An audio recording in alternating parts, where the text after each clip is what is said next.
La vidéo d'aujourd'hui est sponsorisée par Welcome to the Jungle. Welcome to the Jungle, c'est la plateforme de recherche d'emploi nouvelle génération qui va devenir ton allié dans ta recherche. L'une des difficultés dans la recherche d'emploi, c'est déjà de trouver les bonnes offres qui nous correspondent et une fois qu'on a postulé, le suivi des candidatures. En moyenne, il faut déposer 20 CV pour avoir un entretien et 40 CV pour trouver un travail, ce qui est assez énorme en fait. En plus de ça, parfois même quand on arrive à trouver un poste, on se rend compte une fois qu'on y est que la culture d'entreprise ne nous correspond pas du tout. Sur Welcome to the Jungle, c'est plus de 5000 entreprises qui postent plus de 75 000 offres d'emploi par mois, ce qui est assez énorme. En créant ton espace candidat, tu peux suivre tes candidatures, comparer les offres entre elles et vraiment trouver le poste qui te correspond à 100%. Le but de la plateforme, c'est de t'aider à être plus efficace dans ta recherche, trouver et postuler aux offres qui te correspondent réellement. Les gros plus que j'adore, c'est les informations pertinentes disponibles sur les entreprises qui te permettent de trouver la boîte qui te correspond suivant tes priorités. Tu peux avoir le turnover, c'est le taux de renouvellement du personnel, la parité, les options de télétravail. Mais si tu préfères prioriser les offres d'emploi proches de chez toi, par des entreprises qui proposent des avantages spécifiques à leurs salariés, c'est aussi possible. Que ce soit pour un stage, une alternance, du CDI, du CDD, du freelance, il y a absolument tout comme emploi. Welcome to the Jungle t'aide à reprendre le pouvoir dans ta recherche, à mieux t'organiser pour être plus efficace et pour trouver le poste qui te correspond réellement en envoyant un minimum de CV. Merci à eux de sponsoriser cette vidéo. Je suis super contente d'avoir l'occasion de vous partager mon expérience parce que j'en ai fait, j'ai fait des stages, j'ai fait un contrat pro, j'ai fait CDD, CDI, freelance, j'ai un peu tout testé.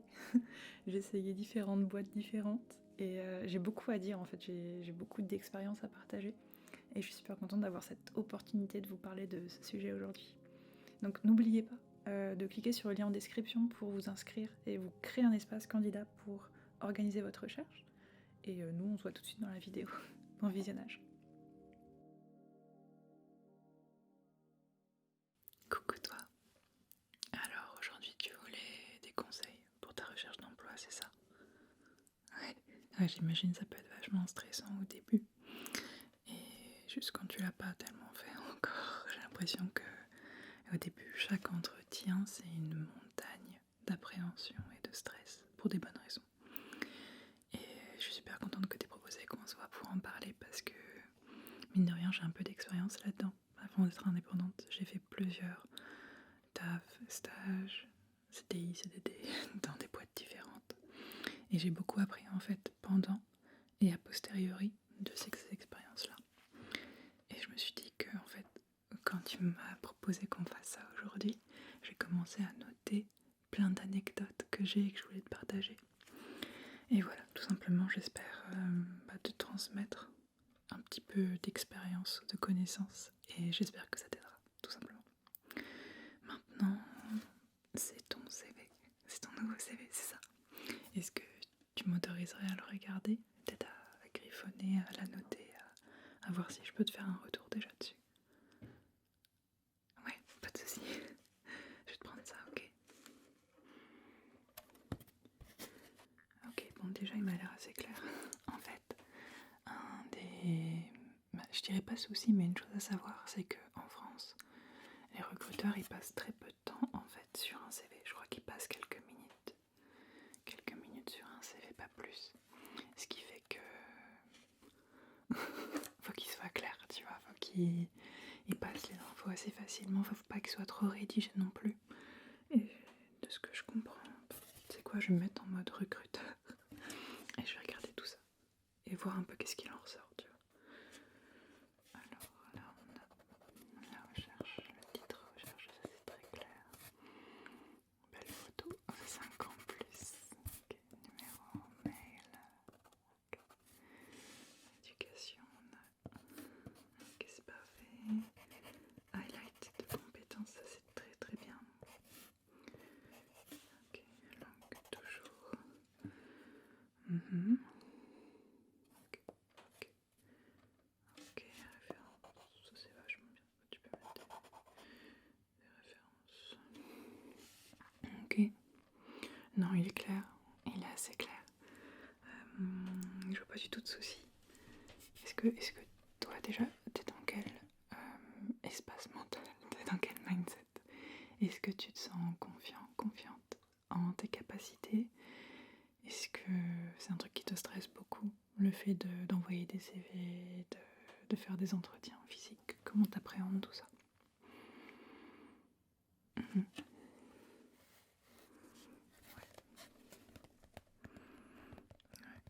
En fait, moi j'ai l'impression, et je me dis que au début, quand on n'a pas fait beaucoup d'entretiens,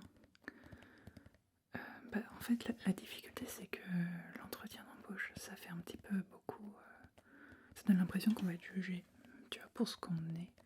Et je pense qu'il y a beaucoup de gens qui voient pas l'entretien comme un date.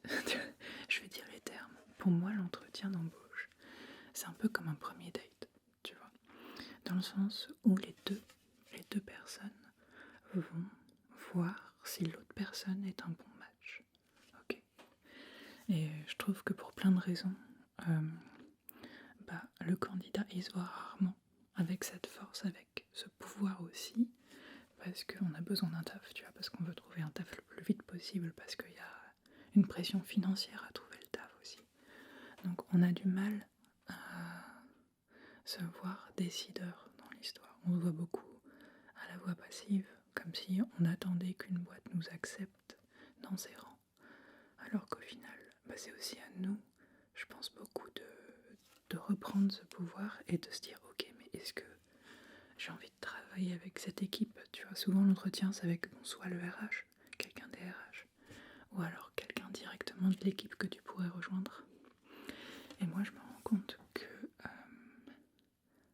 en fait la question à se poser c'est est-ce que tu aimerais travailler avec cette personne? Est-ce que tu penses que c'est une bonne chose, c'est une bonne ambiance d'être dans son équipe aussi? Tu vois, ça je pense que c'est une question importante à se poser.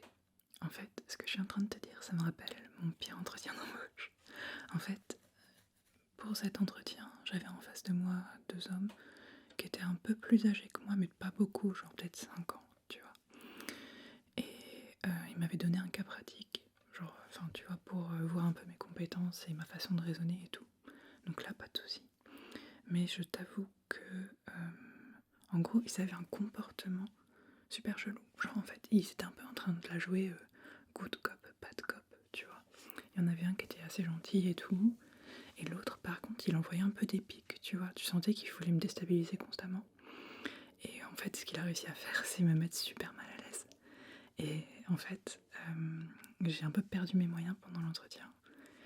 Et je me rappelle avoir reçu un mail me disant que ça allait pas le faire et tout, mais en fait, j'ai pas répondu, mais j'ai hésité à leur répondre. Qu'en fait, je m'étais sentie tellement mal pendant l'entretien que j'aurais pas voulu travailler avec ces gars-là, tu vois. Et que parfois, c'est aussi important de se dire, mais attends, est-ce que je veux travailler avec ce genre de personnes? Est-ce que ce genre d'ambiance, tu vois, ça me correspond ou pas? Et peut-être qu'ils jouent un rôle, tu vois, pour l'entretien, mais dans tous les cas, ils m'ont mis super mal à l'aise. Et juste, le match était pas là, tu vois. Et mine de rien, c'est aussi ça que tu regardes lors des entretiens, c'est ouais, est-ce que tu sens que c'est un bon fit humain aussi avec les gens? Et je sais que moi, pas toujours avoir le choix, que parfois le travail, tu prends le travail qu'on te propose parce que tu en as vraiment besoin, tu vois. Mais quand tu es dans une période de recherche où tu vas faire plusieurs entretiens, je trouve que c'est important d'avoir cette dimension-là aussi en tête. Donc voilà, je voulais te parler de ça. J'avoue que ça c'était... Enfin, tu vois, mine de rien, ça fait quoi? Ça fait quand même 7 ans ou 8 ans que j'ai eu cet entretien. Je m'en rappelle toujours comme une expérience vraiment où je me sentais mal, tu vois. Donc non. Même maintenant, j'irai jamais repostuler chez eux à cause de ça, tu vois. Donc ça, je voulais te le dire. Et surtout que, ouais, en fait, il y a une période où j'ai fait beaucoup d'entretiens. Et mine de rien, le fait d'en avoir fait beaucoup, ça m'a permis de moins appréhender quand j'en ai. Tu vois, tout simplement de prendre mes aises, d'être habitué à l'exercice. Enfin, c'est comme tout, tu vois. S'il y a un truc difficile ou technique que tu dois faire, si tu le fais jamais, ça va rester difficile et ça va continuer à faire peur, tu vois. Alors que si t'en as fait régulièrement à un moment, ça peut aussi justement déstressé, mais en tout cas, tu sais à quoi t'attendre et t'es plus à l'aise, tout simplement dans l'exercice. Donc si ça, c'est un truc que je peux te conseiller de faire, c'est pas hésiter à postuler aux offres qui t'intéressent, même d'ailleurs, même à celles où t'as l'impression de pas forcément avoir les compétences, parce que il y a beaucoup de gens qui se sous-évaluent ou qui attendent d'avoir 100%. Moi, tu vois, ce que je fais et ce que je devrais pas faire, c'est attendre d'avoir 100% de ce qui est demandé sur une offre d'emploi pour postuler. Alors qu'il y a plein de trucs que tu peux apprendre sur le tas. Il y a beaucoup de choses aussi qui au final sont des nice to have, mais qui sont pas vraiment obligatoires. Donc en général, je pense qu'il faut avoir un petit peu d'audace quand même, un petit peu de culot, et ne pas hésiter à oser postuler à des offres qui demanderaient un peu plus d'ancienneté ou qui demanderaient un profil un tout petit peu différent, si tu sens que tu as les capacités. Mais en général, on se sous-évalue, surtout au début. On a l'impression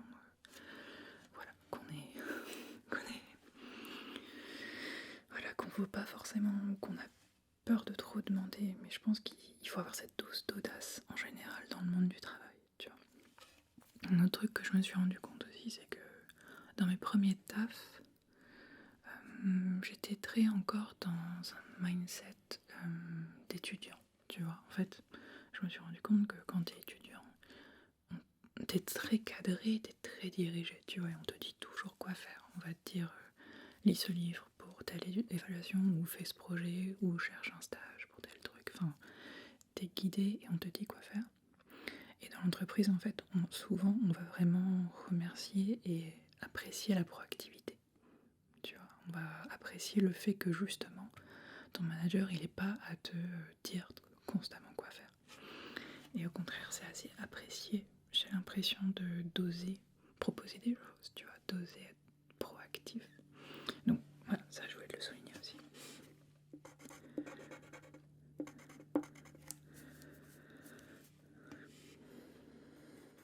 Donc ça, je trouvais ça important. Après, peut-être que ça va de soi pour beaucoup de gens, tu vois. Je t'avoue que moi, je suis très binaire dans ma tête, tu vois. On m'embauche pour un truc, donc je vais faire le truc. Et ça, c'est vraiment un truc que j'ai appris à déconstruire. Et juste, en fait, je me suis rendu compte que le monde du travail est pas si simple que ça. Enfin, je vais pas dire que c'est Game of Thrones non plus, hein, parce que ça l'est pas. Mais mine de rien, il y a beaucoup de politique, il y a beaucoup de paraître aussi. Alors ça, c'est un point que j'ai noté pour toi. Qu'il faut aussi jouer le jeu de l'entreprise. Après, ça dépend où tu vas. Ça dépend si c'est une toute petite boîte, une grosse boîte. Enfin, tout ça, ça s'applique pas partout, ce que je te dis. Mais globalement, ce que j'ai noté quand même, c'est que d'une certaine façon, il faut aussi faire valoir ses accomplissements, tu vois. Que faire du bon travail, c'est bien, mais si personne le sait, ça t'aide pas. Tu vois, si tu veux juste évoluer, que ce soit demander des augmentations tous les ans, ou que ce soit évoluer à un autre poste, aller dans une autre équipe, quoi que ce soit, c'est important de faire du bon taf, mais aussi que les gens sachent que t'as fait du bon taf. Tu vois. Et ça va pas de soi, parce que, encore une fois, il y a des personnes très binaires dans leur tête qui vont juste se concentrer sur donner 100% de leur capacité. Mais c'est vrai que parfois ça peut desservir aussi, suivant tes ambitions, suivant ce que tu as envie de faire. Donc, de toute façon, je pense que tu t'en rends compte au bout de quelques temps dans la boîte. Mais tout ça pour dire que mine de rien, c'est aussi beaucoup de paraître, beaucoup de relationnel, ça c'est super important. Et que globalement, bien travailler c'est important, mais il faut aussi avoir ce côté malin. Voilà.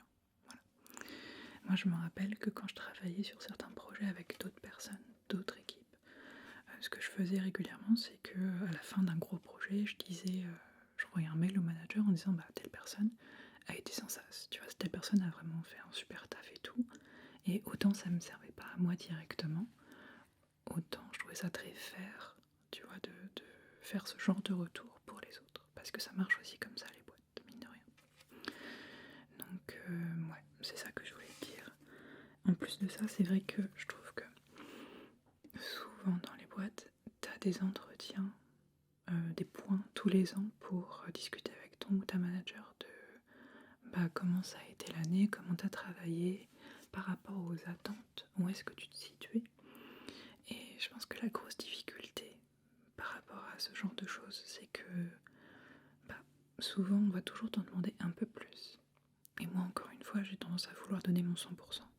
Mais si je donne mon 100% et que derrière, à l'entretien annuel, on me dit c'est super, maintenant tu vas faire un peu plus, tu vois, tu vas me donner 110 la prochaine fois, c'est un peu la course au burn-out, je trouve. Donc il faut savoir se ménager, il faut savoir bien travailler. Si tu as une éthique au travail, hein, tout le monde n'a pas ça en priorité, mais moi je trouve ça important. Il faut savoir bien travailler, mais aussi se préserver. Et en plus, bien se faire voir et avoir cette communication en tête. je trouve que ça fait un peu Game of Thrones quand je te le dis, ce côté un peu calcul, tu vois. Et j'aime pas trop ça, moi, typiquement. Moi, si j'ai plutôt un profil, j'ai envie de dire techos, dans le sens où j'ai envie de faire mon travail. Ça me dérange pas si personne comprend trop ce que je fais, mais je veux faire du bon travail, concret. Et tout le reste, je m'en fous un peu, tu vois. Comment c'est vu, comment c'est perçu, tous ces trucs-là, je m'en fous un peu. Mais je me suis rendu compte qu'en entreprise, c'est important, en fait, d'avoir ces paramètres en tête. Voilà. J'espère que c'est pas trop flou ce que je dis, ça se trouve c'est super flou, et je m'en excuse si c'est le cas. Mais en tout cas, moi, c'est un peu les leçons que j'en ai tirées, voilà, et que je pensais partager avec toi. Donc ça, je te l'ai dit.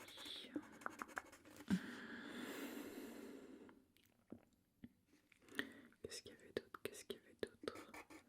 Le fait de ne pas se sentir assez qualifié pour postuler, ça, je t'en ai parlé. C'est le fait que, parfois, on a tendance à pas assez avoir confiance en nous ou en nos capacités. Et que c'est important d'oser, mine de rien, avoir un peu de culot, tu vois, genre dans la limite du raisonnable. Mais oser postuler à un poste où il y a un truc dans la liste qu'on n'a pas, tu vois, genre dans le profil recherché, s'il y a quelques petites choses que t'as pas, et c'est pas grave. Moi j'avoue, je suis toujours surprise d'entendre des gens qui disent moi en entretien on m'a demandé est-ce que je connaissais tel logiciel, j'ai dit oui alors que j'y connais rien et j'ai fait une formation le week-end pour apprendre, tu vois. Moi j'aurais jamais cette audace et ce culot, mais bravo à eux. Et je pense que il y a un peu un truc à apprendre de ça, tu vois, encore une fois, il y a un peu un truc à apprendre de... Peut-être que tu peux oser, tu vois, dans ta recherche de taf, viser un truc où tu corresponds pas 100%, et puis voir si ça fonctionne, parce que souvent, c'est un peu, encore une fois, l'idéal qu'ils te mettent, mais peut-être que ton profil a d'autres forces qui n'étaient pas listées, et qui peuvent aussi leur plaire, tu vois. Je sais pas. Un truc que j'ai trouvé aussi super intéressant, et je voulais t'en parler davantage, c'est aussi, tu vois, la culture sociale d'une entreprise. Je sais pas si c'est le bon terme exactement, mais typiquement, moi ça m'intéresse, quand je cherche un taf, de savoir le taux de turnover, tu vois, le taux de renouvellement des effectifs, c'est ça. Parce que tu pourrais dire, qu'est-ce qu'on s'en fout du turnover, c'est quoi l'important? Mais en fait, le turnover, ça t'exprime un climat social dans l'entreprise. Si tout simplement les gens restent pas longtemps, genre si tu te rends compte que dans ton équipe, tout le monde a moins de 3 ans d'ancienneté par exemple, souvent ça veut dire des choses. Peut-être que pour le poste, les gens sont pas très bien payés. Peut-être que l'ambiance est pas dingue, je sais pas. Tu vois. Peut-être que... Qu'est-ce que ça peut être encore? Ah oui, moi je me suis rendu compte que parfois dans des boîtes, t'as un turnover plus élevé pour les femmes que pour les hommes. Tu vois. Et j'ai l'impression que parfois, il y a des entreprises qui veulent se rapprocher de la parité, se féminiser, mais qui pour autant dans la culture d'entreprise vont pas forcément faire les efforts. Ce qui fait que les femmes partent plus vite parce que parfois il y a encore des ambiances assez sexistes dans les équipes qui sont pas vues comme des soucis. Tu vois, genre, je discutais il y a pas longtemps avec une amie qui est étrangère et qui travaille en France depuis quelques années et qui était choquée de ce que certains de ses collègues se permettaient de faire dans le cadre du travail avec d'autres collègues, femmes plutôt cette fois-ci. Et je trouvais ça super intéressant d'avoir un œil extérieur. Parce que c'est comme tout, tu vois, quand t'as connu que la culture des entreprises entreprise française, tu peux ne pas te rendre compte que c'est différent ailleurs. Et bref, moi c'est un truc que j'ai remarqué, tu vois, je trouve que le turnover peut être super intéressant déjà au global, pour savoir en effet est-ce que l'entreprise prend soin de ses salariés et cherche à les fidéliser, à les garder, ou si au contraire c'est pas la priorité pour eux et ils préfèrent renouveler toujours les salariés très régulièrement et garder derrière des salaires assez bas parce que ils s'en foutent un peu, parce qu'ils vont renouveler les gens dans tous les cas, tu vois. Donc à voir comment tu expliques ce genre de données, mais je trouve que ça peut dire énormément de choses du climat social d'une entreprise. J'ai peur de partir dans des trucs pas assez clairs. En tout cas, c'est vraiment moi ce que... Enfin, quand je repense à mes expériences en entreprise, c'est le genre de choses que je vois d'un œil différent maintenant, tu vois. Et je me suis déjà fait la réflexion que si je retournais dans une boîte traditionnelle, comme ce que j'ai fait par le passé, je pense que j'agirais pas du tout de la même façon, évidemment. Déjà, j'ai 10 ans de plus, presque. Donc forcément, j'ai mûri aussi entre-temps. Sur plein d'aspects, je trouve que j'étais assez immature à l'époque. Mais c'est vrai que surtout, encore une fois, mon cerveau très binaire pensait qu'il suffisait juste de faire un bon taf et que ça allait suffire. Et au final, je me rends compte que c'est pas ça. Tu vois, c'est pas ça du tout. Voilà. Ok. En vrai, je pense que je t'ai quasi tout dit. Aussi, un dernier truc que je voulais dire, c'est que c'est important, mine de rien, de compartimenter, tu vois, ta vie pro, ta vie perso, et que surtout, phrase importante, aucun poste ne vaut ta santé mentale. Et je sais que ça peut être un truc très privilégié de se dire ça, parce qu'il y a des gens juste qui n'ont pas le choix, qui peuvent pas changer de poste comme ça. Donc ça ne s'applique pas à tout le monde. Mais qu'en général, si ton taf te rend maladivement triste, ou si tu sens le burn-out qui est pas loin, ou si tu pleures tout le temps au taf, ou en dehors du taf, ou quand tu penses au taf, généralement c'est un vrai signal d'alarme à ne pas ignorer, tu vois. Il faut pas oublier que dans la plupart des boîtes, bah elles vont s'en sortir si tu viens plus, ok. Elles peuvent faire sans toi, tout simplement. Alors que toi, si vraiment t'es dans une grave situation psychologique, bah, c'est le moment où il faut se dire ok, je me priorise et puis je vois comment je peux composer avec ce taf ou sans ou ailleurs. Mais il faut aussi penser à soi, voilà. Et qu'il y a beaucoup de boîtes qui auront un discours de on est une famille, on est là pour les uns pour les autres, mais c'est vrai que faut le prendre un peu avec des pincettes, ce genre de choses. Et c'est pas forcément tout le temps la vérité non plus.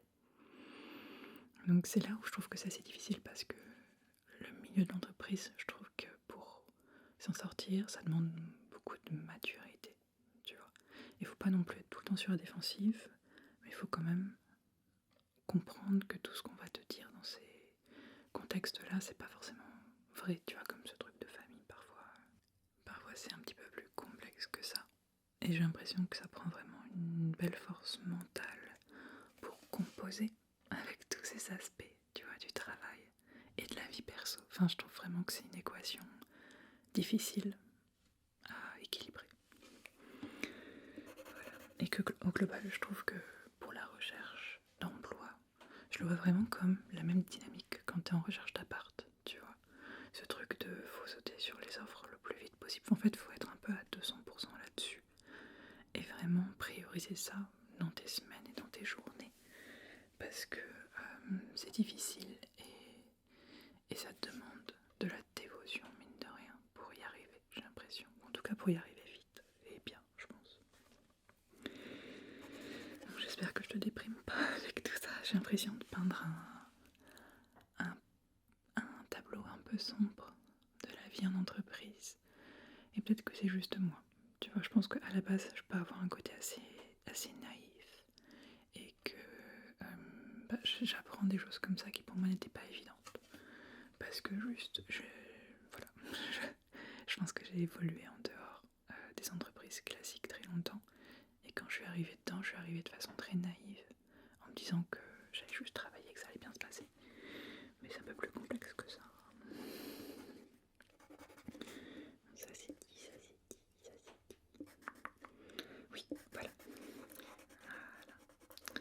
Et je voulais finir juste avec quelques conseils pour appréhender le mieux possible les entretiens. Le souci, c'est qu'au début, tu vas être stressé. Si t'es comme moi, peut-être que t'es pas stressé dans ce cas-là, bravo à toi. Mais le souci, surtout quand t'en as pas encore trop fait ou quand ça fait longtemps, le risque, c'est d'être très stressé par l'entretien, pendant, avant. Et je veux juste que tu te rappelles. Voilà, je veux que tu te répètes des affirmations positives, que tu es là pour une bonne raison, que si on t'a proposé un entretien, c'est que ton profil, il vaut le coup, il s'embête pas à proposer des entretiens aux gens qui n'ont pas le bon profil. Donc ça veut dire que déjà, tu as des chances, tu as vraiment des chances. Ok. En ayant eu cet entretien, que tu es capable, que même si parfois tu doutes de toi, faut se dire que les gens qui ont le syndrome de l'imposteur, c'est généralement pas les imposteurs. Les imposteurs, ils ont pas le syndrome. Non. Donc t'inquiète pas pour ça. Vraiment, t'as pas de raison concrète de penser qu'ils ont fait une erreur. Et si tu le penses, c'est peut-être plus que toi. T'as des petites choses en tête, des petites idées, des petites croyances qui sont pas forcément la vraie vie. Tu vois. T'inquiète pas, tout le monde en a. Mais je veux que tu te rappelles que t'es là pour une raison, que t'es capable. Ok. Que maintenant, ton plus grand supporter, faut que ce soit toi-même. Ok, faut que t'y crois, faut que tu te dises pas ouais en fait. Et même s'ils te prennent pas, tant pis pour eux. Ils ratent quelque chose. Franchement, moi je te dis, ils ratent quelque chose. Et voilà, il faut que t'aies ce sentiment de je le mérite. Et encore une fois, l'entretien, c'est pour que toi tu vois si t'as envie de travailler avec ces gens-là, si la boîte t'intéresse, si l'ambiance elle te correspond. Pose les bonnes questions aussi, c'est à toi de trouver qu'est-ce qui est important pour toi, tout simplement. Par exemple, des questions intéressantes, c'est attends, j'en avais pas noté. Comment les salariés sont évalués, tu vois, parce que c'est toujours une évaluation annuelle. Et sur quels critères tu vas être évalué. Ça prouve que tu as envie de faire du bon travail et tu as envie de répondre à ces critères. Ça, c'est très bien comme question. Donc ça, c'est bien, c'est ce que j'avais noté. Voilà. Pareil, enfin, ça dépend pour toi, mais si le télétravail, c'est important, est-ce que c'est une boîte qui est ouverte à ça? Et j'ai même noté la semaine de 4 jours. Ça, je trouve, c'est très clivant. Et ça montre aussi à quel point la boîte a une réelle volonté de prioriser le bien-être de ses employés. Voilà, je ne vais pas rentrer sur le débat semaine de 4 jours ou pas, mais juste poser la question et voir comment on réagit en face. Je pense que ça peut t'en dire beaucoup sur les priorités de la boîte. Donc ça c'est intéressant, je te laisse toi réfléchir aux questions pertinentes pour toi. Mais encore une fois, c'est aussi le moment pour que toi tu décides si tu as envie de travailler là-bas. Voilà, c'est bien d'avoir toutes ces idées en tête. Maintenant, tu peux aussi faire des exercices pratico-pratiques, somatiques, que j'ai envie de dire aussi. Juste des exercices qui vont te permettre de toi réguler tes émotions, te calmer et te sentir bien. Tout simplement que sensoriellement, tu te sentes bien. J'ai deux exercices comme ça. Le premier, c'est tout simple, ça va être des exercices de respiration. Donc vraiment, ça va être pour ralentir ta respiration. Là où quand on est stressé, automatiquement, ça va un petit peu se rapidifier, s'accélérer. s'accélérer plutôt, ça va s'accélérer. Et donc voilà, c'est tout simplement ce que tu peux faire avant l'entretien, c'est prendre des longues et lentes inspirations comme ça. Retenir un petit peu, prendre le temps et expirer doucement. Voilà. Tu peux le faire à l'abri des regards, tu peux le faire dans une salle d'attente, mais généralement c'est le genre de choses qui peut vraiment t'aider. Et le deuxième exercice, celui-là je le tiens de la série Ted Lasso, qui est une série géniale si tu connais pas. En fait ça parle de foot, de figure paternelle et je pense que c'est globalement ça. C'est une série que j'adore et en fait dans la série il y a une femme qui gère un club de foot en Angleterre et qui souvent justement avant des gros meetings ou avant ce genre de choses, elle se sent un petit peu inapte ou petite. Et elle, son exercice à elle, c'est d'aller dans les toilettes et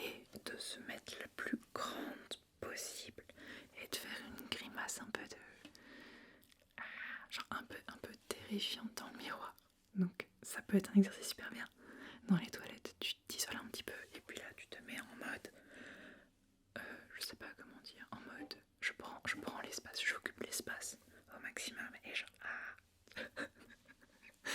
j'ai jamais essayé avant un entretien, mais j'avoue que quand j'en referai un, j'ai un peu envie d'essayer ça parce que je me dis que ça peut vraiment aider mentalement à se sentir là, je dirais, à se sentir là. Donc voilà pour mes conseils. J'espère que, encore une fois, j'espère que c'était pas une peinture trop sombre du monde de l'entreprise, parce qu'il faut savoir que dans mon cas, je quittais le monde de l'entreprise aussi parce que j'ai pas réussi à y trouver ma place, et je pense que c'est aussi beaucoup par rapport à qui je suis et comment je fonctionne, plus que vraiment le problème des autres, vraiment. Et il y a aussi du très positif. En notant toutes ces anecdotes, j'ai repensé forcément à ces années-là de ma vie. Et j'ai de très bons souvenirs avec des équipes avec lesquelles je travaillais, j'ai de très bons souvenirs de managers aussi que j'ai eu, que j'ai trouvé extrêmement inspirants et inspirantes. J'ai eu des belles expériences aussi. Et je pense juste que le souci au fond, c'est que je suis un peu spéciale. Et que je sais pas réguler mes émotions et que ça c'est compliqué en général dans la société.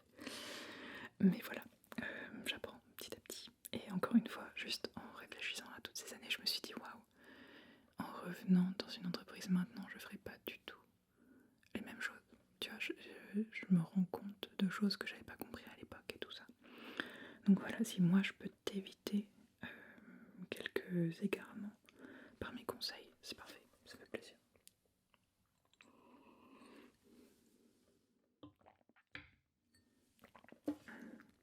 Je pense que c'est tout. Franchement, je regarde mes notes là.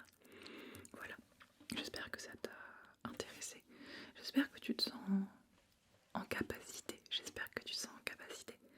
Et oublie pas mes petits conseils pour se réguler avant les entretiens, la respiration et le monstre dans les toilettes. J'ai appelé ça le monstre dans les toilettes, ouais. Donc voilà, tu sais que je crois en toi, tu sais que je crois en tes capacités. Tu sais que tout ce que tu as fait jusqu'ici, c'est parce que t'as réussi à le faire, les études, t'as réussi à le faire, genre t'as réussi à te motiver, t'as réussi à avoir un but et à atteindre ce but, tu vois. Tout ce que t'as fait pour arriver au point où t'en es maintenant, c'est pour une bonne raison. Et il faut pas que t'arrêtes de croire en toi maintenant, ok? Et c'est pas parce que t'es mis en compétition avec d'autres personnes que tu perds en fait ce qui est spécial pour toi et ce qui fait que t'es un bon élément dans une équipe, dans une boîte, d'accord? Et que certes, c'est désagréable de devoir se justifier ou expliquer aux gens pourquoi tu mérites d'être là où tu as envie d'être. Mais voilà, dis-toi qu'une fois que c'est fait, t'es dans la boîte et le plus dur peut enfin commencer. Je te souhaite d'apprendre beaucoup aussi